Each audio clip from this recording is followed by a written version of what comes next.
नमस्कार, खास कार्यक्रम देश देशांतर में आपका स्वागत है। मैं हूं Arfa Khanam Sherwani. Parliamentary standing committee on law, justice and personal की राय यह है कि अगर विधानसभा और लोकसभा चुनाव एक साथ कराए जाएं तो काफ़ी हद तक धन और संसाधन की बचत हो सकती है। साथ ही देश में विकास का काम भी ठीक तरीके से हो सकेगा। दलील यह है कि लगभग हर साल किसी राज्य में या फिर केंद्र में चुनाव होता है और आदर्श जो आचार संहिता है वो भी लागू होने की वजह से विकास के काम में बाधा आती रहती है। लेकिन बहस का दूसरा पहलू ये है कि इस प्रक्रिया को अपनाने के लिए फिक्स टेन्योर्स की ज़रूरत होगी, जो कहीं ना कहीं लोकतंत्र की आत्मा के विरुद्ध है। आज़ादी के बाद से अगर देखें, उसके बाद जो 4 चुनाव हुए थे वो एक साथ ही हुए थे, लेकिन इस सब के बावजूद इसको जारी आगे नहीं रखा जा सका। हालांकि दलील ये भी एक दी जा रही है कि कोलिशन पॉलिटिक्स के दौर में अब ऐसा करना शायद फिर से मुमकिन हो सके। इस बारे में पार्लियामेंट की जो स्टैंडिंग कमेटी थी वो कुछ महीने पहले बिठाई गई थी, उसकी राय अब ये आई है कि फ़िलहाल इस बारे में दोनों में यानी विधानसभा में और केंद्र में एक साथ चुनाव हो सकते हैं। तो किस तरह से इसको जो एक्सपर्ट्स हैं इस मुद्दे के वो ले रहे हैं, जानने की कोशिश करेंगे। अभय कुमार दुबे मेरे साथ मौजूद हैं इस वक्त, जो कि डायरेक्टर हैं इंडियन लैंग्वेजेस प्रोग्राम CSDS में। दूसरे खास मेहमान हैं प्रोफेसर सुब्रता मुखर्जी, जो कि प्रोफेसर रह चुके हैं department of political science Delhi university में। 2 और ख़ास मेहमान मेरे साथ मौजूद हैं। नूर मोहम्मद हैं, जो कि फॉर्मर डेप्यूटी इलेक्शन कमिश्नर हैं, और साथ ही वरिष्ठ पत्रकार हरतोष सिंह बल भी मौजूद हैं। सभी मेहमानों का बहुत बहुत स्वागत है। सबसे पहले दुबे जी, अगर आपके साथ शुरुआत कर सकें, ये बताइए कि इससे पहले जो कमिटीज़ आई हैं, चाहे वो लॉ कमीशन का हम जिक्र करें या कमिटीज़ अलग अलग बिठाई गई, दोनों में कहीं ना कहीं विरोधाभासी जो है नतीजे आए हैं। इस बार 2015 में पार्लियामेंट की स्टैंडिंग कमेटी, जिसके मुखिया कांग्रेस पार्टी के सांसद हैं, वो ऐसा कह रहे हैं। किस तरह से आप इसको देखते हैं? देखिए, अभी आपने अपनी भूमिका में कहा कि पहले 4 चुनाव हुए थे वो मिला के हुए थे लोकसभा और विधानसभा में, उसके बाद ऐसा नहीं हो सका। तो ऐसा नहीं हो सका, ऐसा नहीं है कि ऐसा कोई विशेष परिस्थितियां पैदा हो गई थी और ऐसा कोई अपने आप हो गया जिसकी वजह से लोकसभा विधानसभा के चुनावों को एक दूसरे से अलग कर दिया गया। दरअसल ये इंदिरा गांधी ने किया, जहाँ तक मेरी अपनी समझ है। और वो चाहती थी कि जो क्षेत्रीय नेतृत्व है, कांग्रेस के भीतर का क्षेत्रीय नेतृत्व है, जो कांग्रेस के छत्र पर, जिनसे इंदिरा गांधी अपनी शुरुआती दौर में इंदिरा गांधी को अपना रंग रुतबा कायम करने के लिए बड़ा संघर्ष करना पड़ा, अपना नेतृत्व कायम के लिए संघर्ष करना पड़ा, उस क्षेत्रीय नेतृत्व के पर कतरने के लिए मुझे लगता है कि विधानसभाओं के चुनावों को कांग्रेस के चुनावों से केंद्र के चुनावों से काटा गया, ताकि केंद्र की सत्ता के ऊपर क्षेत्रीय जो छत्रप हैं उनके प्रभाव के कारण वहां कोई असर न पड़े। उसके बाद में फिर इंदिरा गांधी के ज़माने के बाद में फिर राजनीतिक अस्थिरता का दौर शुरू हुआ, जिसकी वजह से जगह जगह सरकारें पूर्ण बहुमत नहीं प्राप्त हुए, सरकारें भंग होने लगीं, या विधानसभाएं 5 साल के लिए नहीं टिक पाई, यहाँ तक कि लोकसभा भी 5 साल के लिए नहीं टिक पाई। तब ऐसा होना व्यवहारिक रूप से नामुमकिन हो गया। आज स्थिति यह है कि जिन क्षेत्रीय ताकतों से बचने के लिए लोकसभा के चुनाव और राज्य विधानसभा के चुनाव को अलग अलग किया गया था, वो क्षेत्रीय ताकतें बहुत ज्यादा मजबूती से उनके पैर जम चुके हैं, और क्षेत्रवाद जो है वो एक राजनीतिक हकीकत बन गया है जिससे किसी भी कीमत पर इनकार नहीं किया सकता।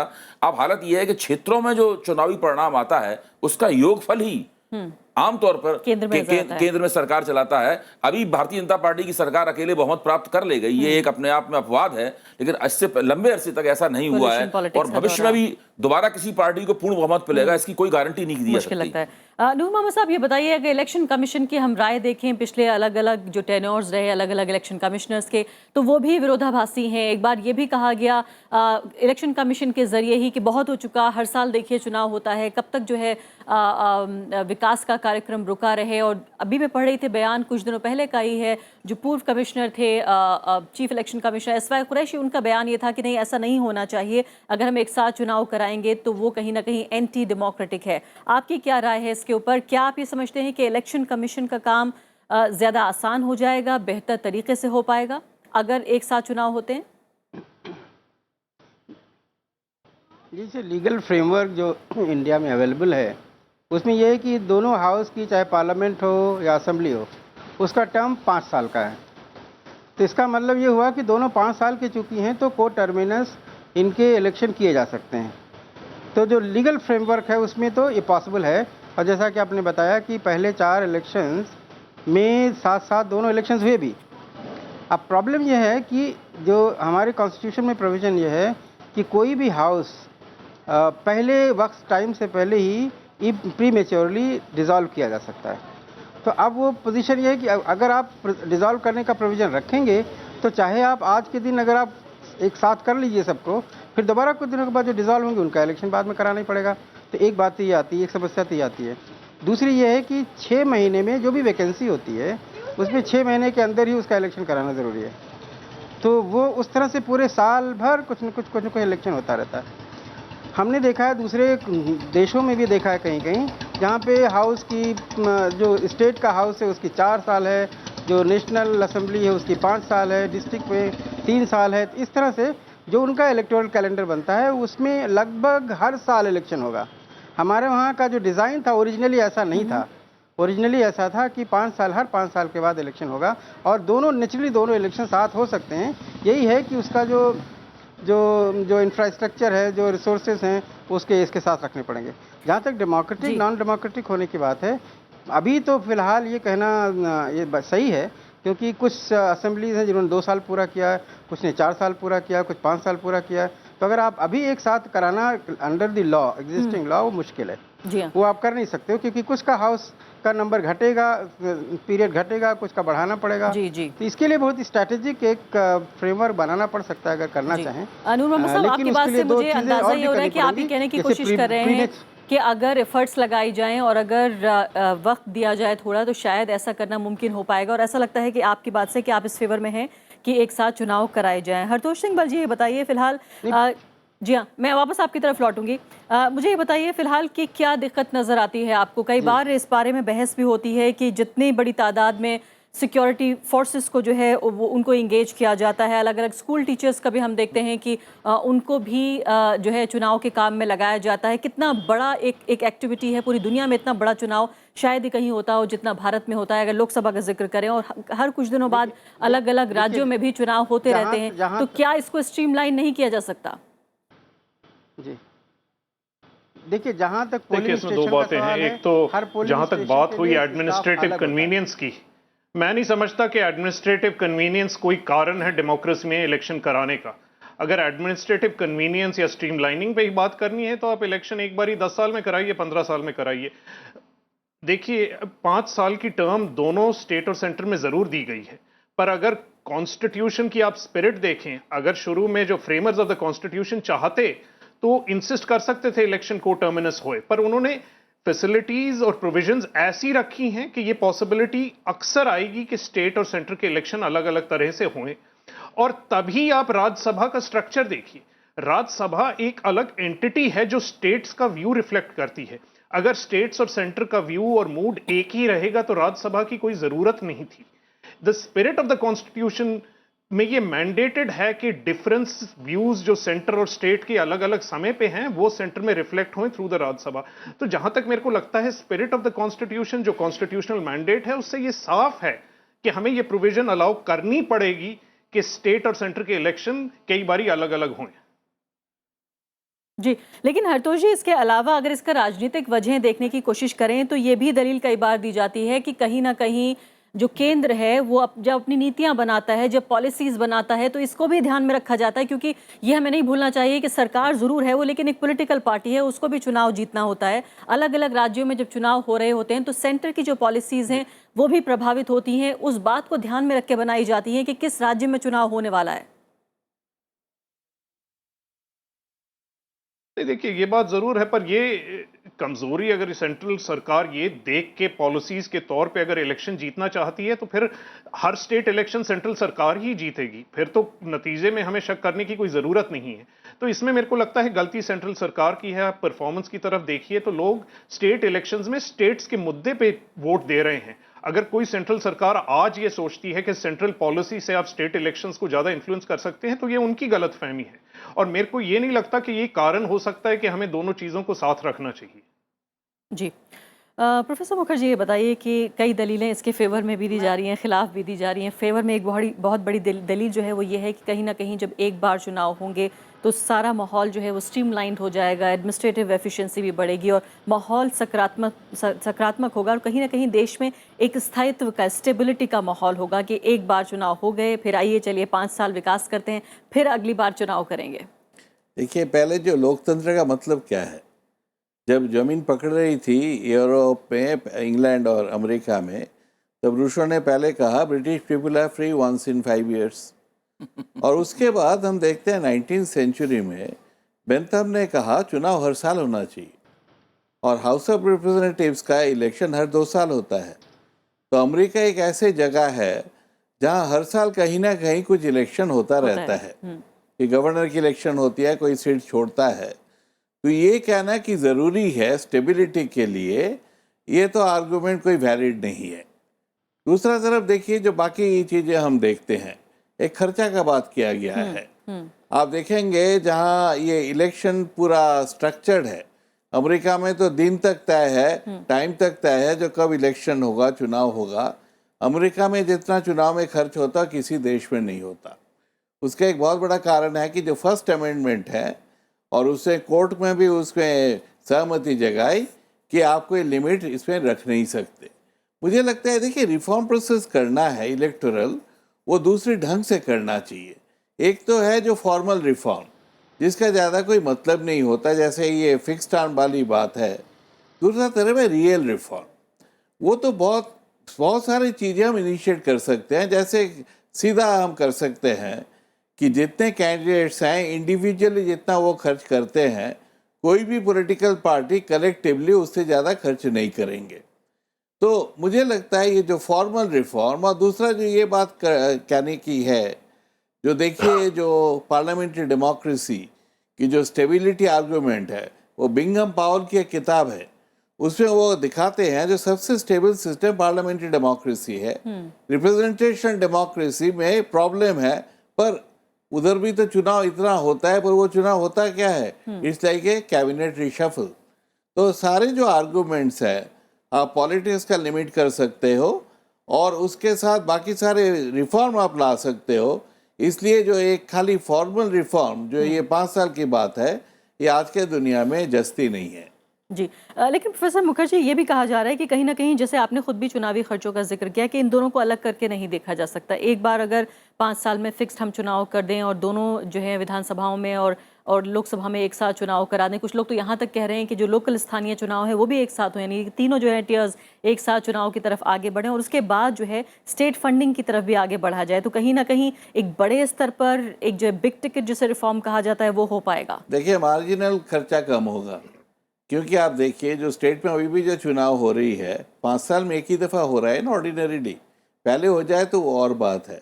इसका मतलब क्या है, आप लगा लो जो हर लेजिस्लेटिव असेंबली और लोकसभा के चुनाव अलग अलग हो रही है, 2 दफ़ा ही तो हो रही है, 5 दफ़ा तो नहीं हो रही है। तो हर राज्य में 2 दफ़ा ही हो रही है और उसके साथ पंचायत का इलेक्शन भी हो रहा है। आप हर वक्त सोचिएगा, जो एक हंटिंगटन का थीसिस है, स्टेट को उतना ही करना चाहिए जितना ये कर सकता है। ओवरलोड एक इलेक्शन कमीशन का भी जो सामंजस्य रखना है, हर जगह आपको ठीक तरह चुनाव करवाना है, हमारे जैसे देश में बहुत डिफिकल्ट काम है। तो एफिशिएंसी के लिए भी आप देखें और बाकी भी सारे जो समस्याएं हैं देखें, तो मुझे नहीं लगता है एक साथ चुनाव करना से फाइनेंशियली भी ज़्यादा फायदा होगा। जी अभय कुमार दुबे, इसके अलावा मतदाता सूची का जो जिक्र है कि कहीं ना कहीं अगर एक साथ चुनाव होगा तो मतदाता सूची का भी स्थायीकरण हो पाएगा बेहतर तरीके से, बिना करप्शन के, जिस आदमी का हक है वही वोट दे पाएगा, ये भी एक बड़ा आर्गुमेंट है। देखिए आज तक ऐसी कोई रिपोर्ट नहीं आई है, ऐसा कोई एनालिसिस नहीं आया है जिसने ये बताया हो कि चूंकि चुनाव राज्य विधानसभाओं के और लोकसभा के अलग अलग होते हैं, इसलिए मतदाता सूची ठीक नहीं बन पा रही है। ये पूरा तर्क एकदम गलत है, इसका कोई मतलब नहीं है। दूसरी बात यह है कि ये पूरी धारणा कि सारे देश में एक साथ एक ही बार चुनाव हो, ये इस आधार पर, इसके पीछे दर्शन ये है, सोच इसके पीछे ये है कि ये पूरा देश एक मोनोलिथिक एंटिटी है, एक एकाश रचना है पूरे देश में, जबकि ये ऐसी बात है नहीं। ये हमारी राजनीतिक, सामाजिक और सांस्कृतिक हकीकत है नहीं। जो उत्तर प्रदेश के लोग हैं वो तमिलनाडु के लोगों से बहुत ज्यादा भिन्न हैं। वो एक सांस्कृतिक सूत्र में बंधे हुए हैं, एक राष्ट्रत्व में बंधे हुए, ये बात सही है। लेकिन ये कहना कि उत्तर प्रदेश के लोग और तमिलनाडु के लोग या केरल के लोग और बिहार के लोग ये सब बिल्कुल एक ही चीज हैं, ये कहना बिल्कुल गलत है। हम सब लोग भारतीय हैं, इसका मतलब हम उस तरह से भारतीय नहीं है जिस तरीके से यूरोप के किसी देश में या चीन में चीन के लोग चीनी हैं, यूरोप के लोग जिस तरह यूरोपियन हैं, उस तरीके से हम लोग भारतीय नहीं हैं। हम लोग अलग अलग तरीके से भारतीय हैं। तो ये पूरी अवधारणा, अगर एक साथ चुनाव हो सकते हैं इत्तेफाक और संयोग से, तो कभी एक साथ चुनाव भी हो सकते हैं, लेकिन उसको करने के लिए तरह तरह के ढीले ढाले तर्क देना और एक पूरी डिजाइन, एक विराट डिजाइन बनाने की कोशिश करना, ये कुल मिलाकर लोकतंत्र की जो स्पिरिट है, उसकी भावना जो है, उसके ऊपर आघात होगा। इस मामले में जो हरतोष सिंह बल साहब ने तर्क दिया है, राज्यसभा वाला और संविधान की भावना वाला, मैं उससे पूरी तरीके से सहमत हूं। आप सहमत है क्या? आप इस हद तक भी जाना चाहेंगे? कुछ लोग ये कह रहे हैं कि कहीं ना कहीं ये प्रेसिडेंशियल सिस्टम की तरफ बढ़ता हुआ एक कदम है। नहीं, देखिए, अगर आप पूरे देश में एक साथ चुनाव कराएंगे तो पूरा रवैया चुनाव का जनमत संग्रह ही हो जाएगा। पूरा ऐसा लगेगा जैसे रेफरेंडम सा हो रहा हो, और राज्यों के मुद्दे और जो केंद्र के मुद्दे हैं उनमें आपस में एक ऐसा घालमेल हो जाएगा कि मतदाताओं के लिए भी उन दोनों को अलग अलग कर पाना बहुत मुश्किल होगा। मतदाता ठीक से मतदाताओं को स्वतंत्र चिंतन कर पाए, वो नगरपालिका का मुद्दा क्या है, पंचायत का मुद्दा क्या है, राज्य विधानसभा का मुद्दा क्या है, और केंद्र सरकार का मुद्दा क्या है, विदेश नीति के, अर्थनीति के, विकास के मुद्दे क्या हैं, इनमें वो फर्क कर पाए, अलग अलग देख पाए, ऐसी परिस्थिति मुहैया कराना भी लोकतंत्र की डिजाइन का फर्ज है। जी, हरतोष सिंह बल, क्या आप इस बात से सहमत हैं? क्या ये आर्ग्यूमेंट आपकी नज़र में वैलिड है कि चूंकि भारत एक डाइवर्स देश है, क्योंकि यहाँ डाइवर्सिटी है, मुद्दे अलग अलग तरीके के हैं, इसलिए जो है चुनाव अलग अलग वक्त पर, जब ज़रूरत हो, जब कानून कहता हो, जब उस हिसाब से राज्य तैयार हो, इसलिए कराए जाएं? क्या ये आर्ग्यूमेंट ठीक है? एकदम, ये आर्ग्यूमेंट सिर्फ सही नहीं है, ये आर्ग्यूमेंट का कॉन्स्टिट्यूशनल बेसिस है। हमारे जो फ्रेमर्स ऑफ कॉन्स्टिट्यूशन ने ये सोच समझ के ये तर्क रखे थे।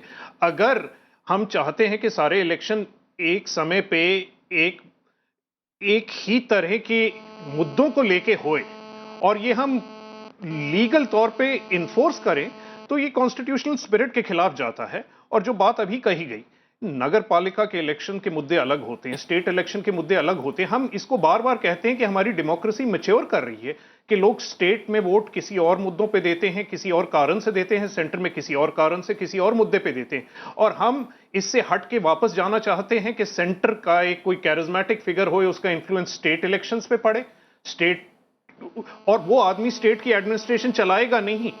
तो ये एक कॉन्ट्रडिक्शन है, एक डेमोक्रेटिक फेडरल स्पिरिट जो हमारे कॉन्स्टिट्यूशन में मैंडेटेड है उसके खिलाफ है। जी, लेकिन हरतोष सिंह बल, बताइए कि स्टैंडिंग कमेटी की राय ये है, और स्टैंडिंग कमेटी कहीं ना कहीं माना जाता है कि एक पार्लियामेंट का ही रिफ्लेक्शन है। तमाम जो है पार्लियामेंट जो पार्टियां हैं में अहम, उनके नुमाइंदे उसमें शामिल होते हैं, और खासकर ये अपोजिशन के फिलहाल लीडर जो हैं उनके जरिए, यानी कि अपोजिशन की जो पार्टी है उनके लीडर के जरिए हेड की जा रही थी, नचियप्पन साहब के जरिए। तो क्या आपको लगता है कि लीडरशिप फिलहाल इस फेवर में है? लीडरशिप, जो पोलिटिकल लीडरशिप है देश की, वो ये चाहती है कि वाकई साइमल्टेनियस एक साथ इलेक्शन कराए जाएं? हो सकता है, स्टैंडिंग कमेटी की रिपोर्ट आई है तो उन्होंने, उनकी मंशा तो यही लगती है। पर मेरे को लगता है कि स्टैंडिंग कमेटी की रिपोर्ट लोगों के सामने इसीलिए आती है कि हम इस मुद्दों पे बहस कर सकें, क्या गलतियां हैं, क्या गलतफहमियां हैं, उसके बारे हम बोल सकें।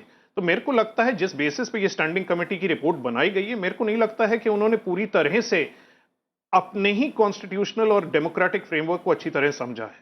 जी, नूर मोहम्मद साहब, आपकी तरफ मैं आना चाहूँगी। लगता है कि इन सारे पैनल में जो है आप ही थोड़ा सा सॉफ्ट हैं इस तरफ, कि वाकई ये अगर सिस्टम हो जाए तो ज़्यादा आसानी होगी, ज़्यादा जो प्रशासन है उसकी तरफ से सुविधा ज़्यादा हो जाएगी, आपको बेहतर तरीके से इलेक्शन कराने में ज़्यादा सहूलत होगी। ये भी कहा जाता है कि कहीं ना कहीं अगर 5 साल फिक्स्ड हम कर दें टर्म, तो एक तरह से एक पार्टी को एक डिक्टेटर की तरह हम रूल करने के लिए रास्ता उसके लिए खोल देंगे। इन तमाम दलीलों के अलावा जो यहाँ 3 मेहमानों ने दिए हैं, उसके अलावा एक दलील ये भी है। नहीं, देखिए, अभी जैसे है, अभी भी कभी कभी जो विधानसभा और लोकसभा की वैकेंसी साथ होती है, जब टर्म साथ एक्सपायर होता है तो उस पर इलेक्शन साथ होता ही है, अभी भी होता है। तो ऐसी बात नहीं है कि अभी भी इलेक्शन कहीं कहीं स्टेट्स में और पार्लियामेंट के साथ होते हैं, उसी डिज़ाइन के तहत जिस डिज़ाइन की बात हो रही है। जहाँ तक एडमिनिस्ट्रेटिव कन्वीनियंस की बात है, वहाँ ये बात ध्यान में रखने की है कि हर पोलिंग स्टेशन पर अभी भी, हर पोलिंग स्टेशन पर अभी भी जो स्टाफ होता है वो एक ही होता है, यानी 5 लोगों की टीम होती है, चाहे वो एक इलेक्शन कराइए चाहे 2 इलेक्शन कराइए।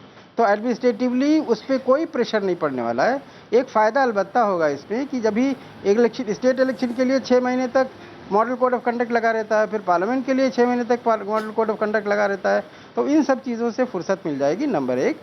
और नंबर 2 कि जो हमारा जो स्टाफ है, एक बार तैयार हुआ, ट्रेनिंग करी और उसके बाद पूरा कंडक्ट कर दिया इलेक्शन, उसके बाद सब फ्री हो जाएंगे। अभी क्या हो रहा है कि जैसे अभी देखा आपने कि पार्लियामेंट का इलेक्शन हुआ, फिर स्टेट असेंबली का इलेक्शन हुआ दिल्ली में। तो दिल्ली में पहले मॉडल कोड ऑफ कंडक्ट लगा, फिर उसके बाद सब स्टाफ की ट्रेनिंग करनी पड़ी, सब तैयारी करनी पड़ी, फिर उसके बाद दूसरा इलेक्शन आया, फिर ट्रेनिंग करनी पड़ी, फिर मॉडल कोड ऑफ कंडक्ट लगा। तो है तो प्रॉब्लम, लेकिन जो इशू है, कैसे इसको हल किया जा सकता है, उसका प्रॉब्लम ये है कि जो कॉन्स्टिट्यूशन में प्रोविज़न है वो है premature dissolution of the house. अगर premature dissolution of the house ना हुआ होता तो ये सब साथ साथ ही चलते रहते पार्लियामेंट और असेंबली के इलेक्शंस। लेकिन वो प्री मेच्योर रेजोल्यूशन का इतना इस्तेमाल हुआ कि जिसकी वजह से बहुत सारे जगहों पे वो अलग हो गए पार्लियामेंट से जी। तो इस तरह से अलग अलग इलेक्शन होने लगे।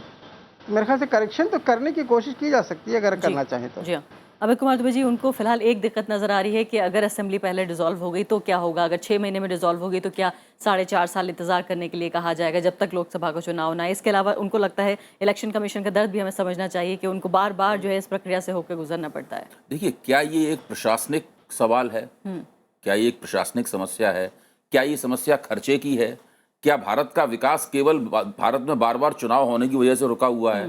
ऐसा कोई भी अध्ययन सामने नहीं आया है, ऐसा किसी ने भी दावा नहीं किया है। अगर आप 10 साल के पूरी अवधि में हिसाब किताब लगाएं कि चुनाव की वजह से कितने दिन तक चुनावी आचार संहिता लगे होने की वजह से विकास के काम नहीं हो पाए, तो आप पाएंगे कि वो तो बहुत ही मामूली किस्म के दिन थे। वो तो कह रहे हैं साल में 6 महीने इधर स्टेट का और 6 महीने उधर लग जाता है। वो कह रहे हैं किसी एक परिस्थिति में, किसी एक राज्य देश के किसी एक हिस्से में ऐसा हो सकता है। ऐसे मान लीजिए लोकसभा विधानसभा के चुनाव दिल्ली में बार बार हुए, 2013 में हुए, फिर 2014 में लोकसभा के चुनाव हुए, फिर दोबारा हुए। वो तो एक विशेष परिस्थिति है। लेकिन उस विशेष परिस्थिति को पूरे राज्य का विकास ही ना हो? नहीं, क्या इस विशेष परिस्थिति की वजह से हम पूरे देश के लिए तो कोई नियम नहीं बना सकते। दरअसल चुनाव कैसे हों, उनके पीछे क्या लोकतांत्रिक भावना हो, उनसे हम दरअसल हासिल क्या करना चाहते हैं। केवल वोट पड़वा लेना, एक ही मतदाता एक बार में 5 किस्म के उम्मीदवारों को वोट दे आए हैं, और एक बहुत विशालकाय मतदाता वो बैलेट पेपर हो, मतलब, या बहुत बड़ी मशीन हो जिसके अंदर वो वोट दे उसको, मतलब जो है, केवल यही इसका मकसद है, या लोकतंत्र को समृद्ध करना मकसद है, मतदाताओं की राजनीतिक चेतना बढ़ाना हमारा मकसद है। और भारत एक विविधतापूर्ण देश है जिसके अंदर महाद्वीपीय आकार है इसका, जिसमें एक इलाके की समस्याएं दूसरे इलाके की समस्याओं से पूरी तरीके से भिन्न है। इसके ऊपर पूरा एक कोई पैटर्न अगर थोपा जाएगा तो लोकतंत्र का कबाड़ा बिल्कुल निश्चित है। आखिरी बात देखिए, जैसे एंटी डिफेक्शन लॉ मुझे लगता है बहुत गलत लेजिस्लेशन था। इसी तरह फिक्स टर्म आप करेंगे तो उससे कोई प्रॉब्लम आपका सॉल्व नहीं होगा। और ये स्टैंडिंग कमेटी ने अभी जो प्रपोजल रखा है उसमें सबसे पहले इन्होंने कहा जो पब्लिक ओपिनियन लेना है, पॉलिटिकल पार्टीज को पूछना है। इन्होंने ये काम नहीं किया। मेरे विचार में स्टैंडिंग कमेटी को ये 2 बात पहले कर लेते तो मुझे लगता बहुत अच्छा होता, क्योंकि उससे जो नतीजा आता उससे शायद ये लोग आगे नहीं बढ़ते। तो यानी इस कार्यक्रम के जरिए भी जो ओपिनियन अगर जा रहा है स्टैंडिंग कमेटी के लोगों तक, तो वो यही जा रहा है कि कम से कम जो पब्लिक का परसेप्शन है, जो पब्लिक की राय है, वो इसके खिलाफ है। अगर हम चारों लोगों को, 5 को मिलाकर ये माना जाए तो फिलहाल बहुत बहुत शुक्रिया सभी मेहमानों का। तो ज़्यादातर पैनल में 3 लोगों की राय लगभग ये लग रही है कि अगर प्रशासनिक सुविधा को छोड़ दिया जाए तो इसके अलावा कहीं ना कहीं जो लोकतंत्र है उसमें एक वोटर को जो फैसला लेने की उसकी हैसियत है और फैसला लेने की जो उसकी क्षमता है, जो चेतना है, कहीं ना कहीं वो भी जगाना जरूरी है। सिवाय इसके कि शायद जिस तरह से हरतोष सिंह बल ने कहा कि अगर इसको प्रशासनिक काम ही माना जाए तो शायद 10-15 साल में एक बार चुनाव करा के रख लिया जाए। तो फिलहाल अभी के लिए इतना ही। नमस्कार।